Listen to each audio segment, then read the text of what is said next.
Good morning, everyone, and welcome to the 2022 National Art Education Association Women's Caucus Business Meeting, Feminist Histories, Hindsight, Foresight, and Insight. I'm Dr. Kevin Jenkins. My pronouns are he and him, and I am moderating this session along with my fellow co-president, Dr. Adetty Pérez. So good morning, everyone. Again, my pronouns are she, her, and ella. We are glad to have you with us today to hear our panelists speak about their roles as mentors and mentees and how their collaborations support inclusive bridges for new generations to see, explore, interpret, and intervene in the future of feminism, histories, and practices. This is our second annual Feminist Histories Hindsight, Foresight, and Insight business meeting session. And we hope will continue as current and future feminist scholars and art educators continue to collaborate on issues of diversity, equity, inclusion, belonging, and access, and share their insights for the benefit of all. Yes. So please feel free to use the Zoom emoticon reactions or post comments or questions in the chat. We ask that participants keep their microphones on mute until the end of the presentations. You might also find it helpful to turn off your own video if you experience technical difficulties such as lag or freezing. And after our introduction to the panelists, they will share their screens for their presentations. And again, one last note before we proceed is that we are recording the session and we'll make it available for later viewing on the NAEA Convention Pathable platform. And so that if you do not wish to have your likeness in the video recording, you may want to leave your video off.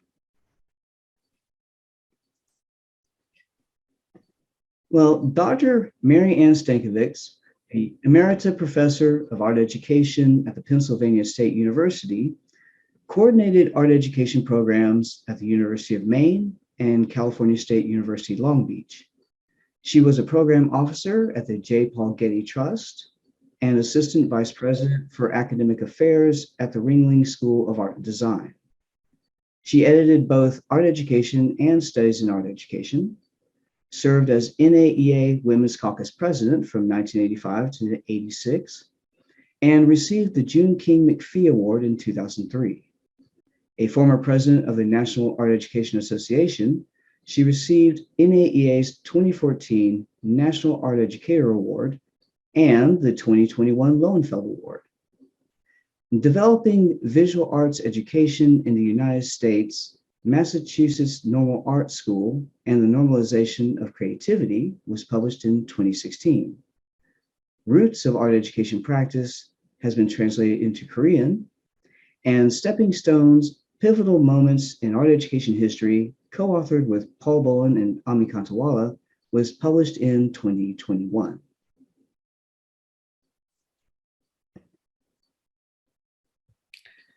Dr. Felix Rodriguez is lecturer at the University of Texas, Rio Grande Valley.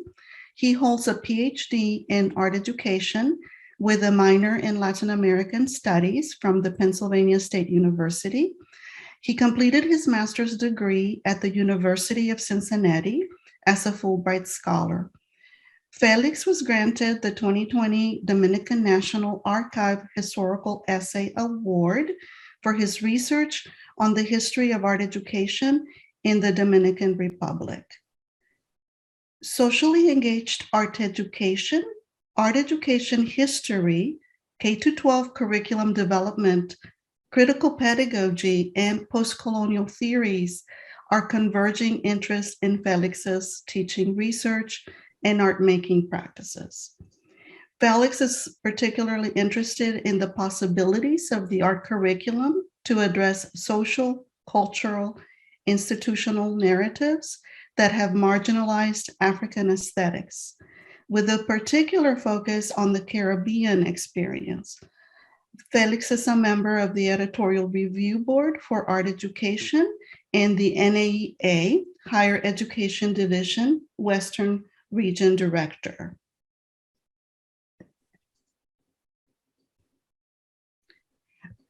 Dr. Ami Kantawala serves as an adjunct associate professor in the Art Education and Art Education program at Teachers College, Columbia University in New York, and also teaches in Boston University's online Masters of Art Education program. She teaches a variety of courses in both universities, ranging from research methods, master's seminar, history of art education, and leadership in art education, along with supervision of master's research thesis.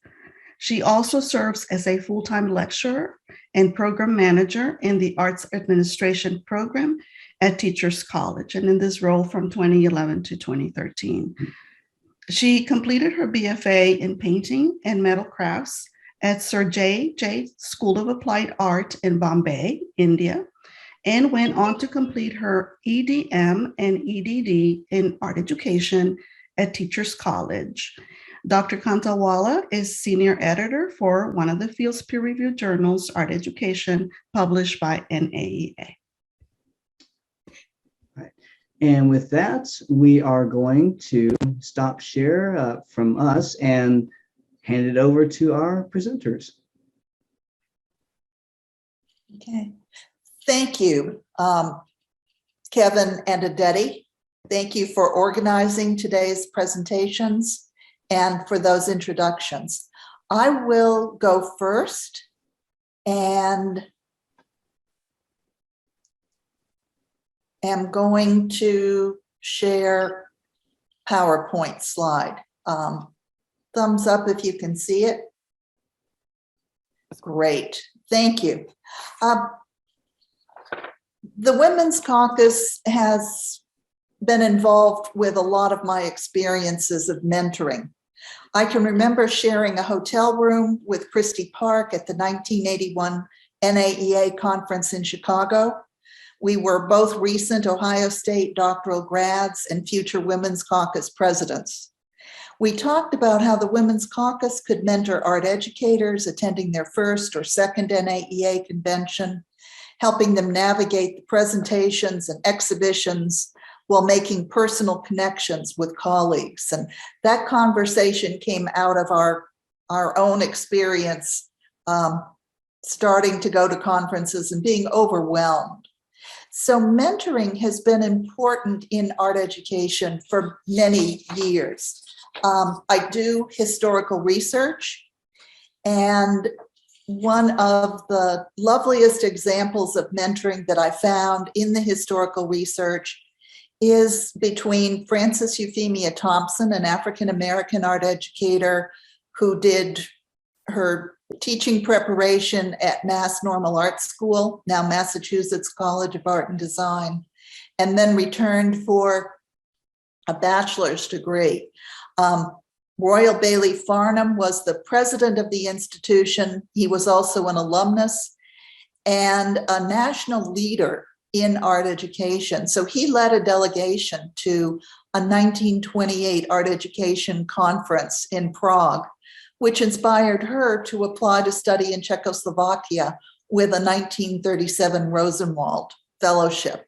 I've written about them in several places, most recently in one of the chapters in the Stepping Stones book.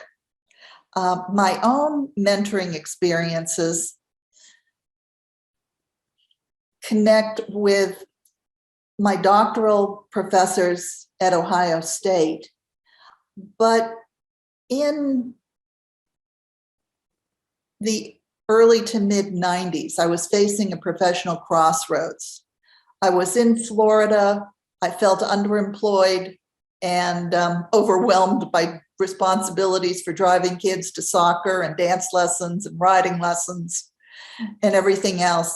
So I reached out to two art educators, Ron McGregor, who's shown here with his wife, Peg, and my thanks to Kit Grauer for this photo. Ron and Peg are both celebrating their 90th birthdays this year. And I also reached out to Laura Chapman, who passed away just a few months ago. And they were each wonderful. They responded to me Ron, I remember, said that he wouldn't be able to give me answers, but he would try to ask questions that would help me figure out what I needed myself. Laura was also mentoring Mary Erickson. So the three of us would meet at conferences, and literally Mary and I would sit at Laura's feet in a lobby or a side room at a conference and take in her wisdom. They were both wonderful mentors, and I find it not necessarily curious, but fortuitous. Ron was editing Art Education when I reached out to him. He later invited me to follow him as editor of Art Education. Laura had been an editor of Studies, and I later had the privilege of following in her footsteps as editor of Studies. Today, I am very fortunate to be able to serve as a mentor to a number of younger art educators. Today, Felix Rodriguez and Ami Kantawala will be with us. And Felix is also a co-author of one of the chapters in the Stepping Stones book. He and I worked together on research on the Penn State seminar, the 1965 seminar. Felix and Ami will have their say in a few minutes, but in terms of giving back and mentoring, Enid Zimmerman has explained that mentors try to nurture intellect and spirit. Thinking about mentoring, the things that I think are important are asking questions instead of offering answers. And I know I give too many answers, especially with Felix, just as I do with my own adult children. I try to encourage their diverse voices to recognize that how things work for me aren't the way they'll work for others. I do draw on examples from personal experience and collaborate with both Felix and Ami in a number of ways. And our relationships are really evolving into friendships. So I also try to nurture and challenge. So I'm going to stop sharing and mute. Well, sounds good. First and foremost, I want to thank Marianne, Kevin, Adetty, and Ami for inviting me to be part of this very, very relevant conversation and mentorship, and the relevant, I would say, women in my professional growth. So I would like to mention a little bit of how this experience have developed, growth, and continue. As Marianne said, is a more than just a professional relationship, is a friendship. And I have to say that when I first read about Marianne's work, so I didn't know her personally, and I don't know if she remembers, even before, because our relationship started when I became a doctoral student at Penn State, but I met her at a NAEA convention prior to starting my program, and I introduced myself. You know, I said, I'm very excited about going to Penn State, and my interest in Marianne's work had to do with my personal interest in historical research, since I wanted to write about the history of art education in the DR. But at a personal level, I didn't know much. So once I landed at Penn State, State College, we started to build a relationship that continued to grow.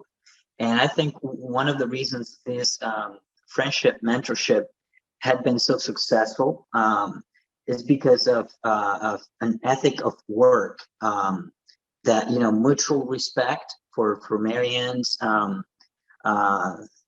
way of working and values and expertise. So we have worked together in different capacities, writing together. I remember I asked for a special independent course, and I was honest with Marianne. I said, I had a prior not so good experience with the independent course. So the relationship with prior to that didn't work very well. We were not very we were not on the same page, let's say. Um, and I say that to illustrate one of the key values that I think I need to highlight about this relationship, mentor-mentee relationship with Marianne, which is listening. From the beginning, Marianne was very good at listening to specific needs in that situation, that request for this independent course. And from there, I have to say that we hit it off as mentor-mentee. Listening in as she mentioned, my points of view, my interests, my unique voice in a way, coming from a context that was different from Marianne's context, but she found a way to nourish, to provided the advice that I needed to succeed and to have my voice flow and growth within the historical research and historical discourse, especially coming from, as an international student, I have to emphasize that as well. I was coming to a higher education context where the expectations for research, the conversations were not exactly, I would say, let's put it this way.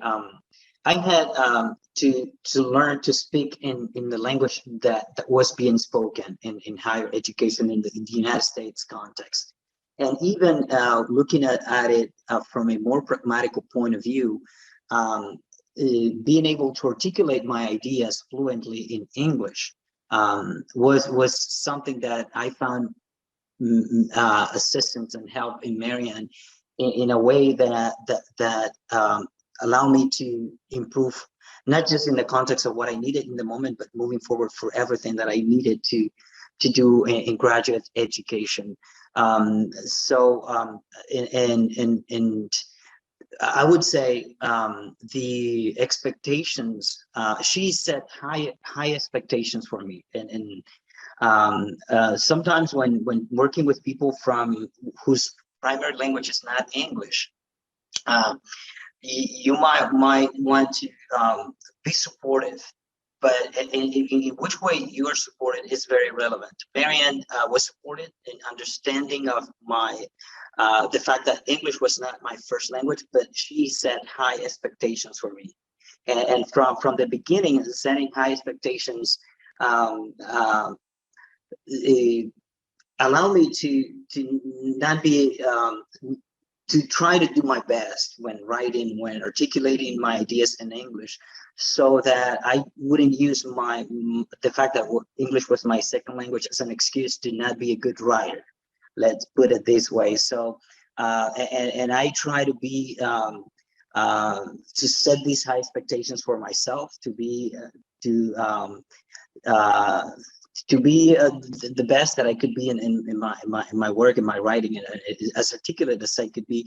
And sometimes if I needed extra help, this is another quality that I think is worth highlighting, the humble attitude as a mentor. Marianne isn't somebody who assumed to know everything. And so sometimes when I had questions that maybe were outside her sphere of expertise, she would, or still leads me to find other sources of wisdom. So I value that, and I try to apply that also in my own relationship with my students that I work with now. So I'm not assuming that as a mentor we know everything, but how can we lead people to other sources of wisdom? And another thing that really impressed me is they care beyond the academic environment, beyond the academic needs, how caring for the person beyond the scholar or the future scholar. And there were times when Marianne would say, you know, you need to take a break, because I was so focused, especially during the time that I was finishing my PhD dissertation. You need to maybe take a few days, do something different, focus on the family and things that would give you balance. So the idea of balance and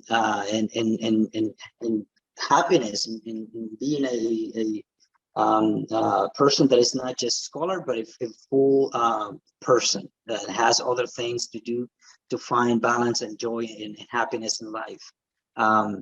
This relationship with Marianne has continued beyond the academia. I finished my PhD in 2019, and I continue to go and communicate with Marianne for continuous mentorship when I have to make relevant professional decisions.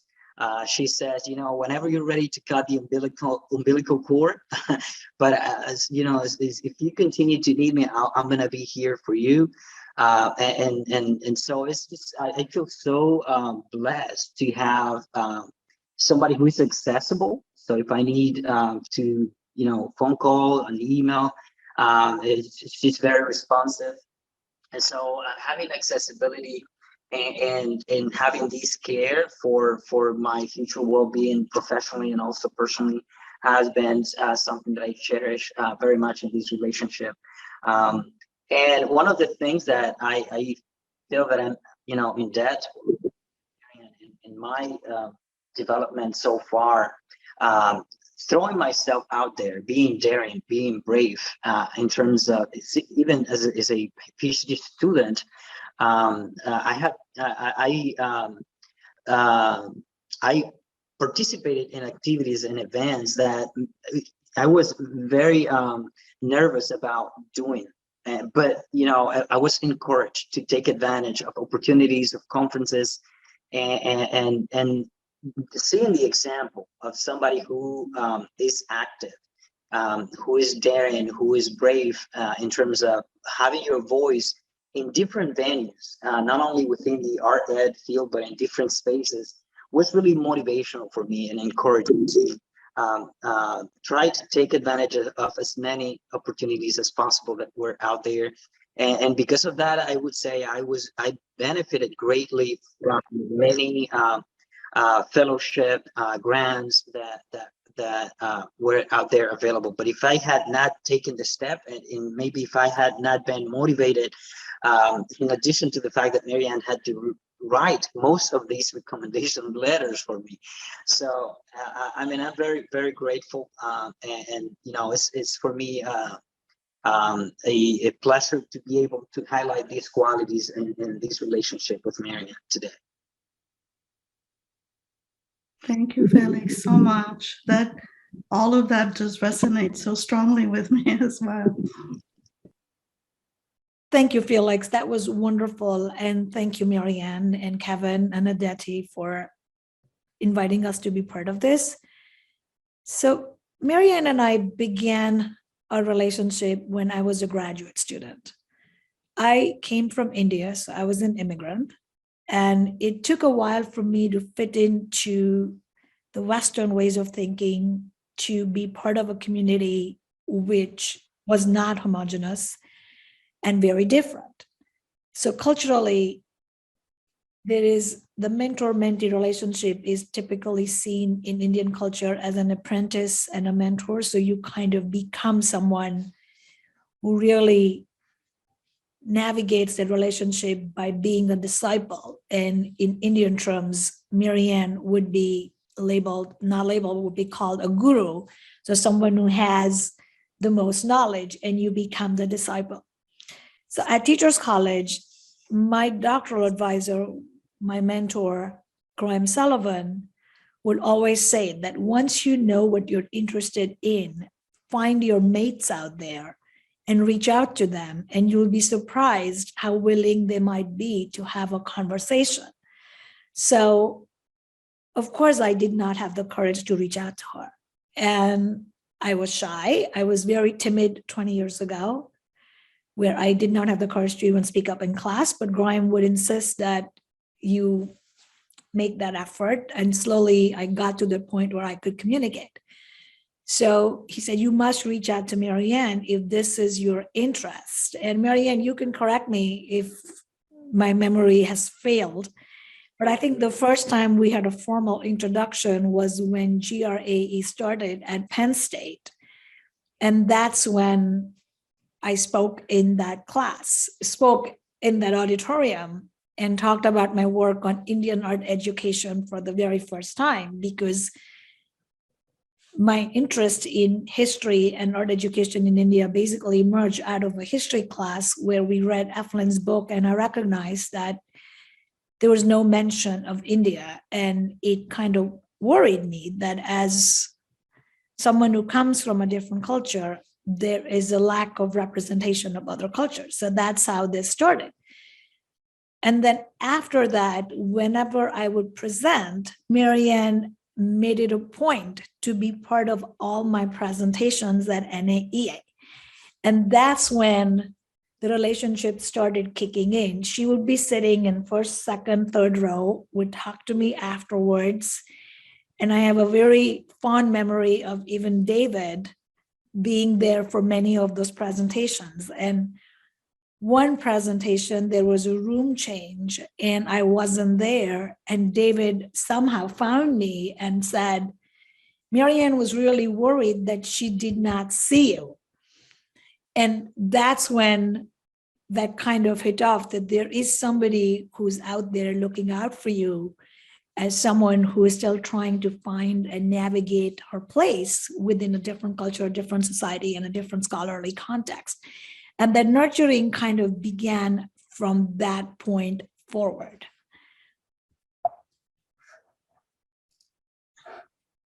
And, mentoring is something that has been very dear to me. And when you get mentored and you have that benefit, those collaborations and conversations really mold you and shape you who you are. So our journey of mentor-mentee, I think, began from those graduate student years. And then slowly, I think it was either after I finished or I was finishing my doctorate when we started collaborating and presenting at conferences together. And I remember when I finished my dissertation, I reached out to Marianne to ask if whether she would be willing to read an article that I would write for studies. And she wrote back very in a professional, nurturing way saying, yes, mail it to me at this address, and I will mail the article back to you with my comments. And sure enough, after a month, I get the comments from Marianne, basically looking at every single sentence of what I had written, what I should have done differently. What is it that I need to work on to make this article really robust? And that's when I really recognized the depth that she was asking me to look at. And that depth really kind of pushed me. And that depth has carried along even today, where I ask for the same thing from my students. And I often tell Marianne that when you ask for depth, you also get criticized for being very particular and wanting to get the best out of the student. So that's something that really humbled me, that she took the time at that point out of her busy schedule to give me that encouragement to get the work to a level where it could be published. And all along when she attended all my presentations, there was always feedback, there was always suggestions, which helped me to do better and better as I matured in my study. And it kind of became from me to we at that point, and we started collaborating through presentations. And she would introduce me to different theories. She would talk to me about different writing strategies. And I remember my first introduction to Hayden White was through Marianne.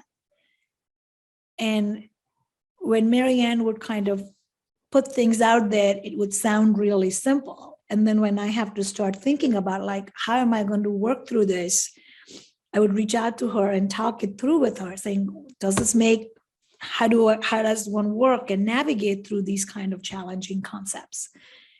And then we had Paul Bolin, she cornered Paul on the escalator in Seattle and said, hey, let me introduce you to Ami. And she also does history. And we kind of started working together. And Arthur Eflin reached out, say, he came to my class in Teachers College when I had just started teaching after I graduated in 2007.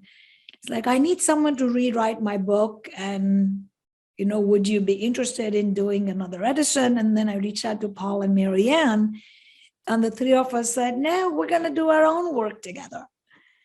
And those presentations that we kept doing over the course of how many ever years, starting 2008, 2009. And when I look at my CV, I was like, oh my God, we have done so many of these together. And that collaboration became, that intellectual collaboration became a partnership, friendship, and in so many different ways, it became really a powerful way to really become who I am because of those opportunities. Even when I was on the studies board, or as we continued to move along, and Marianne would always say, write things out. Whatever you do must be written with the idea of it going to be published. And when I share that with my students in class, they roll their eyes and say, maybe she's crazy. And I said, no, this is the mentoring I got from Marianne. This is the kind of mentoring I got from my doctoral advisor. And I'm simply telling you that these are the opportunities which really shape us as scholars and researchers and humans. And as we grew closer in our relationships, we decided that there is a need to really get more individuals interested in history. So we took the plunge to organize a conference, Brushes with History, in 2015. And that collaboration really was exceptionally successful. We had a wonderful attendance of several hundred people, and that constant back and forth of reviewing papers, committing to a conference date, organizing panels, and really trying our very best to generate that interest in art education history was a result of that conference. And the collaborations that we continued to do, we knew that it was going to take form of some sort of a book, and it did.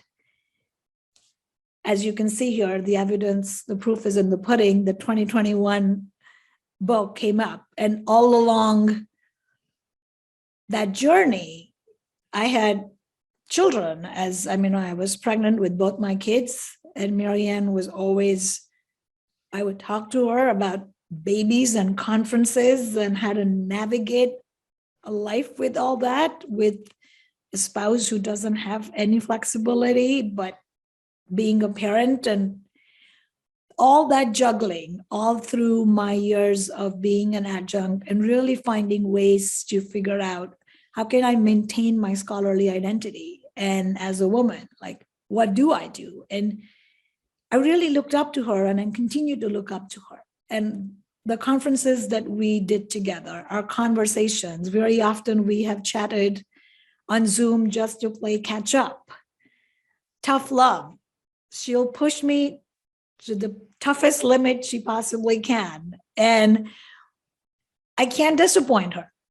She's my critical friend. Like this semester, I revised my syllabi, and I was having a tough time trying to really navigate that. And there I go to my mentor and ask Marianne, what do I do? I'm having a tough time with this. And she pushed me to look at the syllabus through a different lens of teaching for understanding, and how I could make that change, because I was shifting the focus of teaching my history class to counter narratives.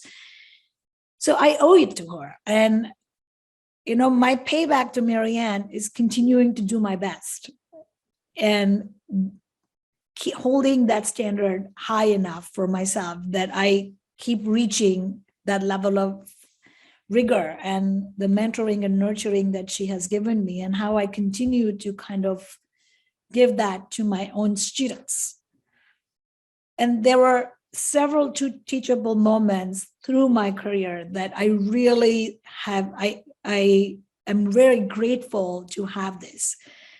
If anybody has worked with Marianne, you should know that she's a stickler for detail. And I'm a stickler for detail too, but not as much as her. So every time I would send my draft and she's like, you have not done this. And I was like, yes, I do it afterwards. And then she's like, I can't read like that. You have to do it before. So I'm trying to get better at that. Highest standards, like there would be no compromise. Like, push yourself to the limit that you can. She always taught me to read for breadth and depth and not skim through anything and not keep it superficial or just for the purpose of doing it. And that's something that is really rewarding as a mentor and as a mentee, that you're able to do that with your own students. Writing, and something that I've always learned from her, that how you kind of work on editing your writing and how you get better at writing. Reflexivity, thinking about who you are, your positionality, and how you pay it forward. So Marianne, I couldn't be more grateful to have these moments with you that have continued from an intellectual partnership to a friendship, and something that I treasure. And she also often plays, she's often my shrink when I get frustrated. You're like, Marianne, I do not know, what do I do with these? Like, what can I do? And it's just been really humbling to have you in my life at different stages as I've navigated a career as a part-time faculty and not a full-time tenure track faculty. So thank you for that.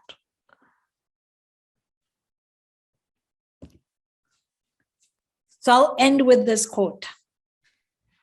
And my relationship with her as a mentee and Marianne as a mentor has really pushed me to also write about mentor-mentee relationships. And it's an area that I continue to be fascinated by, because these relationships are powerful. You not only work together, but you also co-construct knowledge, you make meaning together. And most of my work has been collaborative as a result.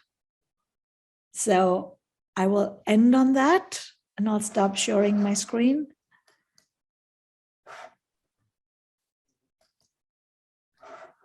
Thank you so much. I think that the mentee-mentor relationships have been so important throughout the history of the Women's Caucus, and I also think it's so significant for us to find those relationships in our places of work, but also going outside of our own areas, like finding those connections with Marianne, and if we're lucky enough to have that person in our institution, then drawing on that.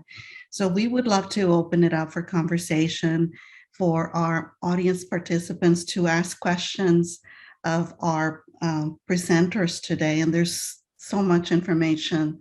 I'm sure some of you are really interested in these relationships. So we're going to open it up.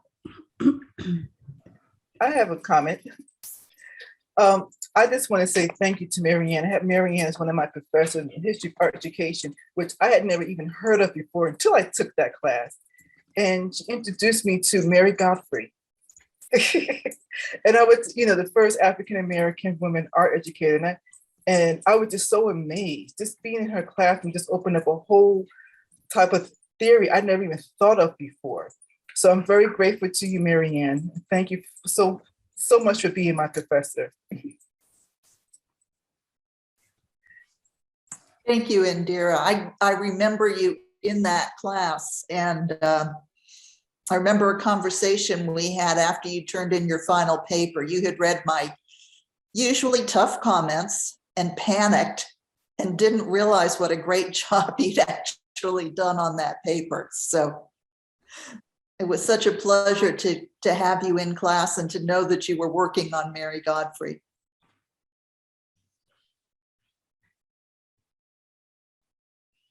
I think I'll just add one thing. One of the things that I always learned from Marianne, every time I went to her with an idea, she would never say, don't do it.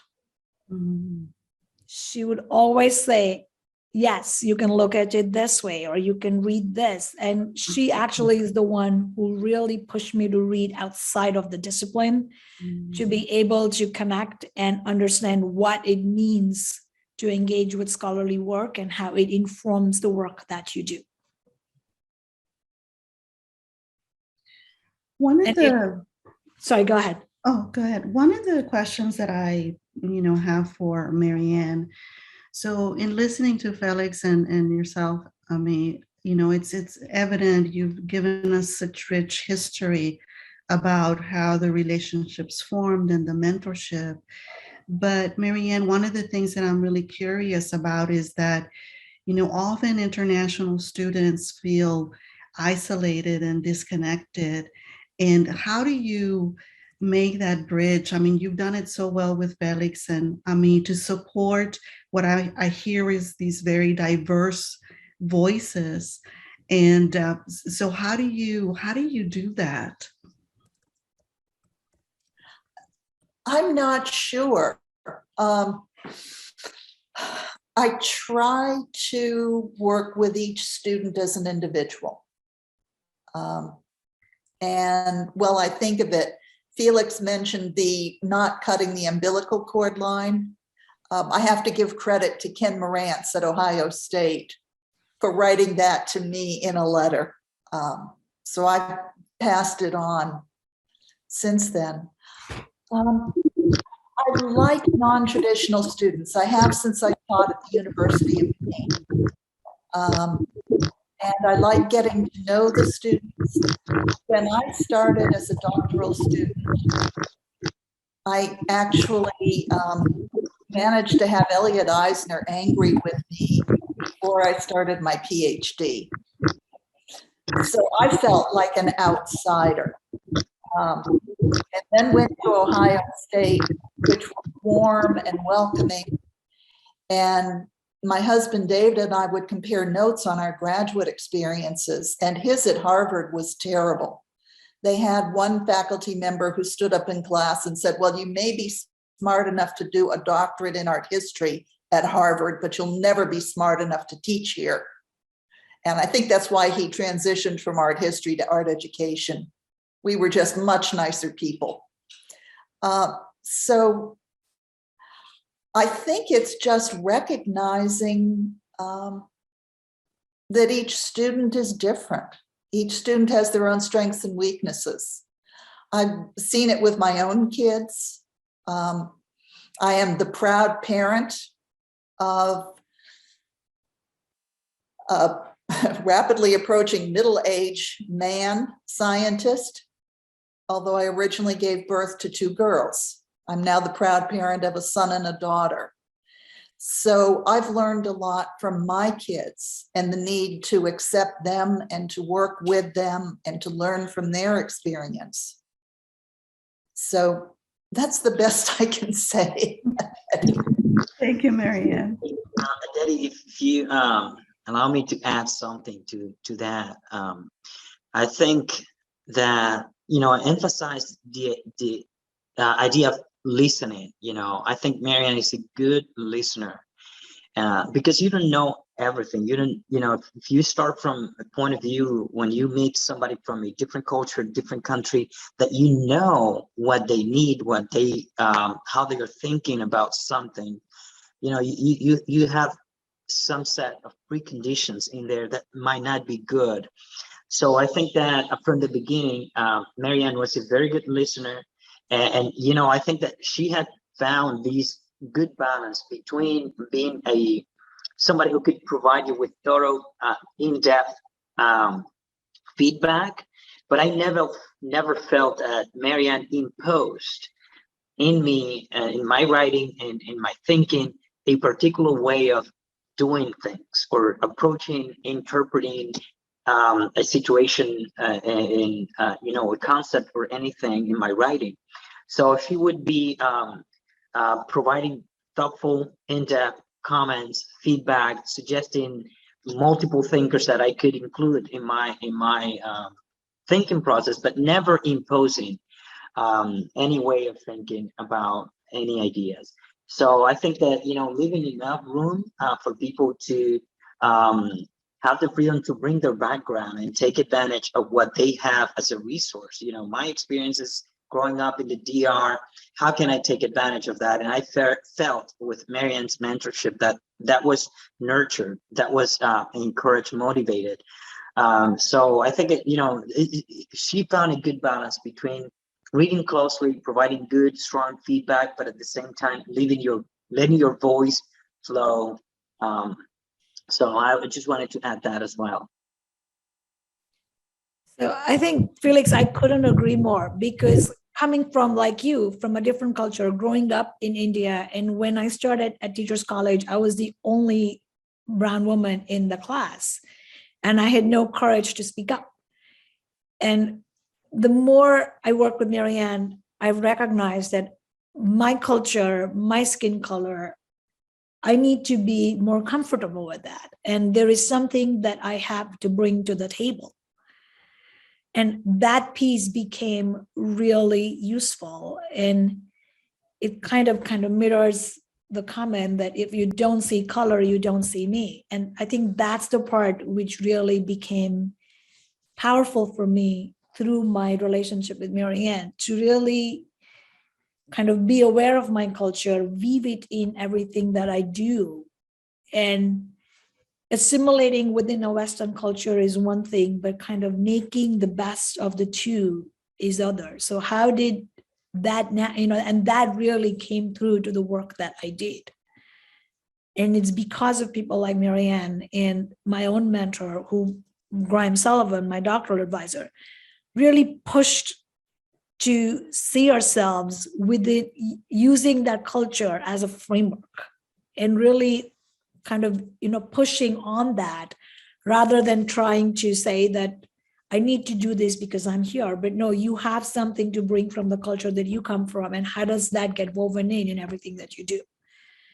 So that really it's a skill that one has to learn. And I think Marianne really did that with both me and Felix, as you can see. And that's something that I am learning to do as I work with students from different culture, and including authors from different cultures as editor of the journal, to see that how those different voices really make the conversations rich, because everybody has something to contribute, and the lens that they bring, that's what good scholarship and research is about. So I think I really owe that to her for that.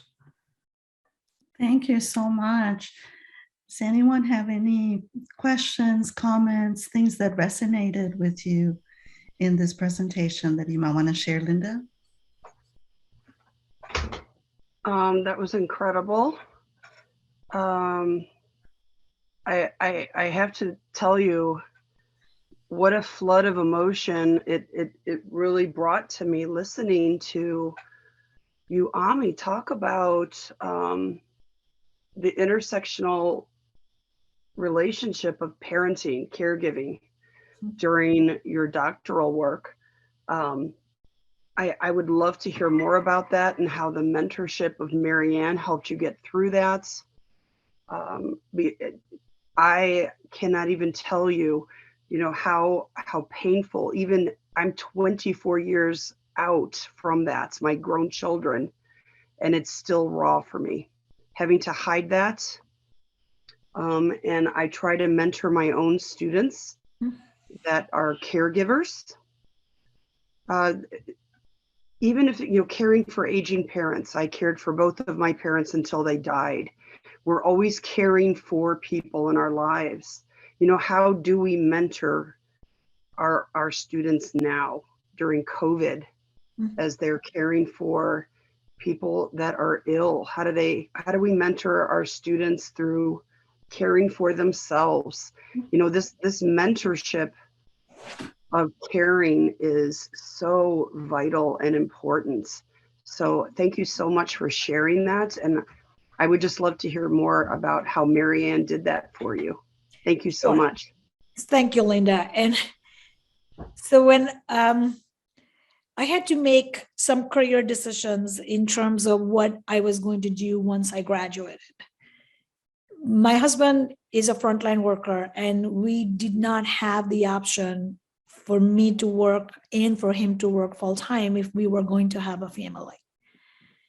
So that was an ambitious decision to begin with, to figure out how am I going to be successful in what I do. All my other colleagues who were graduating were getting full-time jobs in tenure track positions, and we were not in a position to move.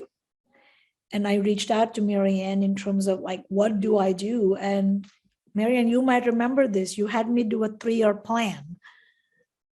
And I still have that. And I share it with students. And I think everything from that plan is now checked off. So maybe I can join you to retire.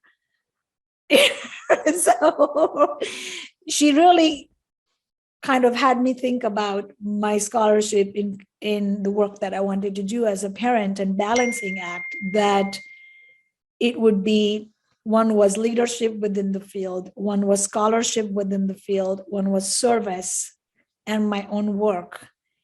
And how would I navigate each component of that over the next 3 years? Because I knew that I was going to have another child. So she had me do it step by step in a spreadsheet. We're writing down everything that I had ambitions to do and what I could do, and how was I going to carve out that path as a woman, as an immigrant woman, as a new mother, pretty much being a single parent to 2 children. And it's hard to navigate yourself. It's hard to establish yourself if you're not in tenure track positions. So she really kind of worked with me step by step, and we would revisit that plan every few months, and I would check off. And it started with being on journal boards, writing, publishing, where I would do service. And slowly and steadily, each aspect of that spreadsheet was accomplished. And yes, it was a path that she pushed me to carve out, but I knew that it was not going to be easy, because it was not going to be at the express train level. It was going to be at a New York City local train, fully willing and able that, all right, there will be bumps. I mean, I had a very difficult second pregnancy. I was not able to work as much as I would have liked to work. So she always kind of challenged me and, helped me through those moments, and trying to take that break was needed and say, all right, health comes first, families come first. There are certain things we don't get done, but will get done at a later time. And I think that's the balancing act that I learned to do as a result of that planning. And now when I share that planning with students who are interested and who say we're having a hard time, it becomes a useful framework that would not have happened if I didn't have that nurturing. And Marianne, being a mother herself, knew what it was like. If I could jump in here, I see Renee on the screen, and I know Enid had wanted to come, but for family reasons, she wasn't able to join us this morning. I learned so much from my peers in the graduate program at Ohio State, who became core members of the Women's Caucus when it started. And I can remember after I had my first child at the University of Maine, my husband had the sabbatical and I had to go back teaching. I had phlebitis, so I had to teach sitting in one chair with my feet on another chair. And Enid Zimmerman and I were working on the first volume of the Women Art Educators series. So one particular day, I'm nursing the baby. Enid and I are on the phone editing the manuscript. My husband is babysitting his brother's son, who's a preschooler, and my nephew, that little boy who's now a high school English teacher in Maine, standing at the foot of the bed, watching me with big eyes. And I know Renee went through times when she had to juggle various experiences to support her husband's career choices. So did another friend of ours, Jackie Kibbe. And I've learned from all of them and tried to pass that on. That's those personal experiences that I try and share with people. Early on, I had the reputation of being the art ed faculty member who, when the students at the University of Maine complained about the workload in their art courses, they just knew they weren't going to get anywhere if they complained about me and my workload. And I got all those nasty SRTEs, student evaluations of teaching. So I've really worked to try and become more understanding and more balanced. So, and I really appreciate Felix and Ami. Thank you so much. Well, I think that we all should be on that 3-year plan, Marianne. So you might be getting some email requests. But I wanted to ask you, the Women's Caucus has been an important place for me for mentorship, for networking. And what is your advice for us in Women's Caucus to continue to build on mentorship with the younger generations that are coming in, to build on that? Because I think that there's not, although, we have been around for a while, I think that people don't know the opportunities that, we have in the Women's Caucus. And what is your advice for the Women's Caucus and moving forward and being able to bring in a lot of the new people that are here? So what is your wisdom on that? Well, I think that Karen Kiefer Boyd's lobby talks have been a wonderful way to draw people in. And I know several of you who are here have pieces that are in the book that just came out on the lobby talks. So that's been something that has worked. I think Kevin and you, Adetty, have done a great job with setting up this alternate venue and using the recordings for NAEA as a way to invite people to come in and attend the presentation. So I was really glad to see the PR on Facebook and elsewhere.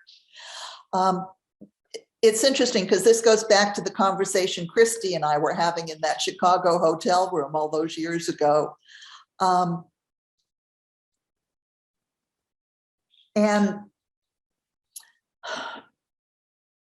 I think group sessions, sessions when we're back face-to-face that are interactive. Renee's always been a great person for doing those. I think I learned about using index cards from Renee.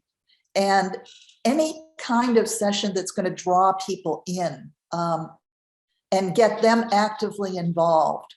When I was living in Sarasota, Florida, we had a wonderful woman, Nancy Rucker, who was the chair of the Arts Education Committee for the local Arts Council.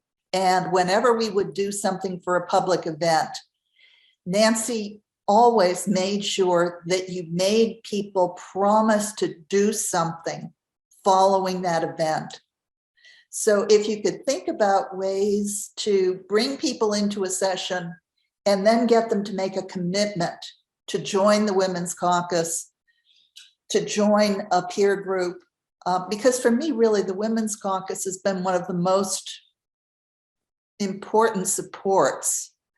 When I was first nominated for NAEA president, I was told that the nomination came from the Women's Caucus. And it was apparently the first time the caucus had gotten together, or any of the interest groups had gotten together to submit a nomination. And so I really appreciated that. And I think, again, Adetty, you and Kevin are doing a great job as the co-presidents. I can't thank you enough for all of your work. Well, thank you so much, Mary Ann. The wonderful advice and certainly accessibility.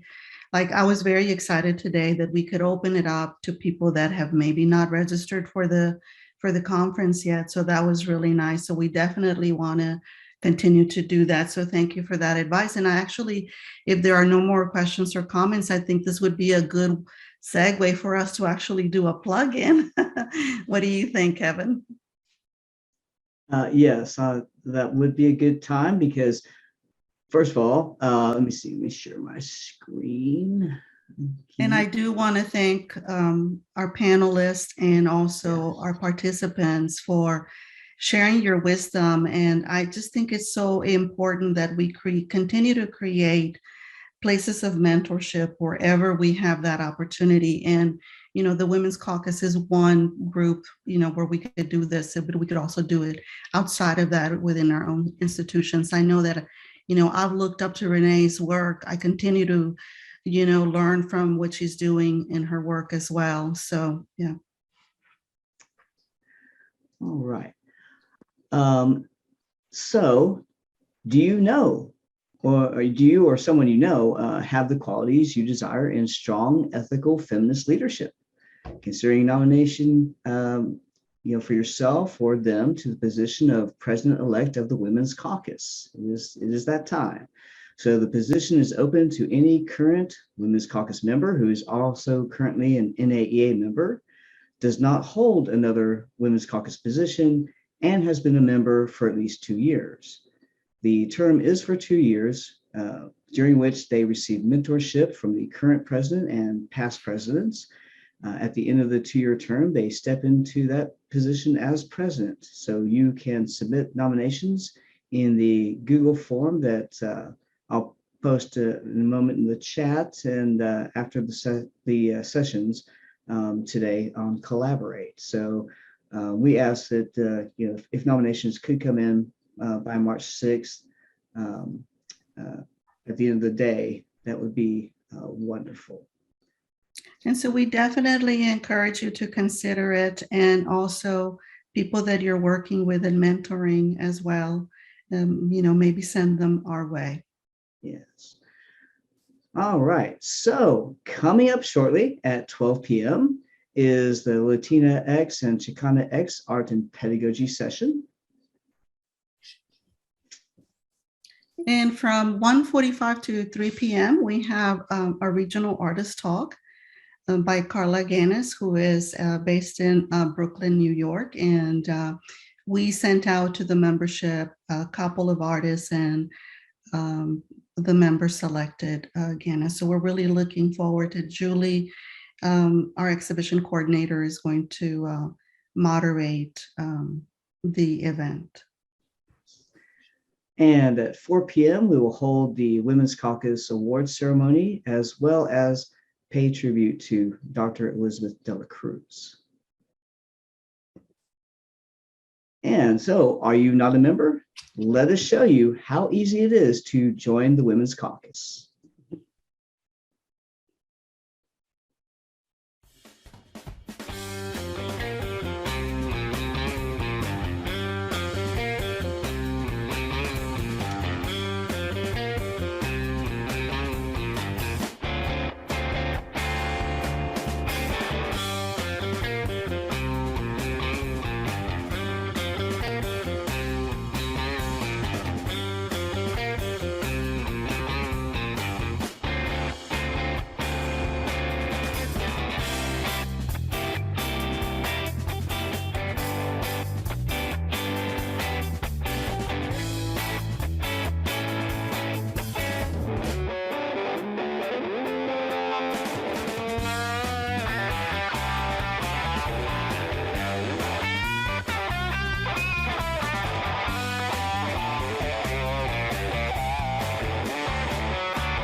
Well, thank you everyone for attending this session, and we look forward to seeing you again at noon.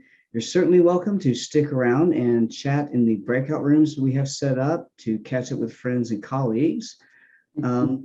Or you can hang out in the main room to watch videos from the Women's Caucus YouTube channel playlist of short videos about contemporary women artists. So I will stop the share now and open up the breakout room. So I know, especially in times of COVID when we haven't been able to catch up with each other face to face, at least we have these virtual platforms in order to do so. Thank you, everyone. It's been such a pleasure. We are going to, again, as Kevin mentioned, make this available for the NAEA, and we'll have it in our own YouTube channel. And so, please stay tuned. And it was just so lovely to see you. So thank you.